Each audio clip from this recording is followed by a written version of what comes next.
On s'inscrit dans cette fière tradition de celles et ceux qui ont fait l'insurrection de la Commune, des travailleurs et des paysans qui ont renversé le tsarisme et le capitalisme en Russie, de ceux qui ont lutté contre la Première Guerre mondiale, de ceux qui ont monté les barricades pendant mai 68, de ceux qui ont lutté contre la dictature de Franco, de Salazar et de Pinochet.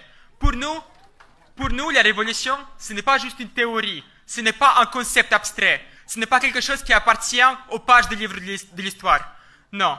La révolution, c'est une nécessité vitale aujourd'hui pour changer le cours de l'histoire. C'est un objectif, mais c'est aussi un guide pour l'action pour sauver l'humanité de la catastrophe. Il y a une course contre la montre qui se joue en ce moment même. Est-ce qu'on va réussir à construire une organisation, une internationale, qui sera à la hauteur des événements le moment venu? C'est une question qu'on se pose tous les jours chez les militants de révolution permanente. Et j'aimerais que chaque personne dans cette salle se la pose aussi. Car ce qui se joue maintenant, pas demain, pas après-demain, mais maintenant, c'est l'avenir de vos enfants. C'est l'avenir de vos êtres les plus proches à qui vous pensez quand vous fermez les yeux.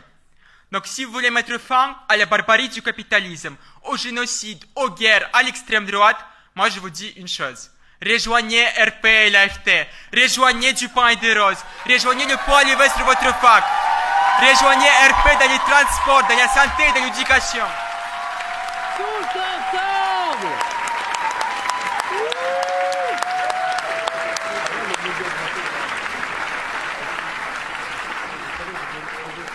Rejoignez-nous, combattez à nos côtés et soyez sûrs d'une chose. Nous n'allons jamais lâcher, nous n'allons jamais capituler, nous allons combattre jusqu'au bout, jusqu'à la victoire. Je voulais finir mon discours en citant Fred Hampton, un révolutionnaire noir tué par la FBI avant même qu'il n'ait 22 ans.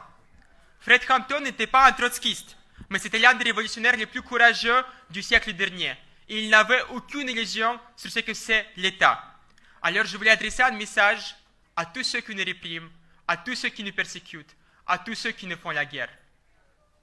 Vous pouvez dissoudre des organisations antifascistes, mais vous n'allez jamais dissoudre la lutte contre le fascisme. Vous pouvez dissoudre des organisations de la cause palestinienne, mais vous n'allez jamais arrêter le mouvement de solidarité avec les Palestines. Et vous pouvez essayer d'arrêter des révolutionnaires, mais vous n'allez jamais réussir à empêcher la révolution.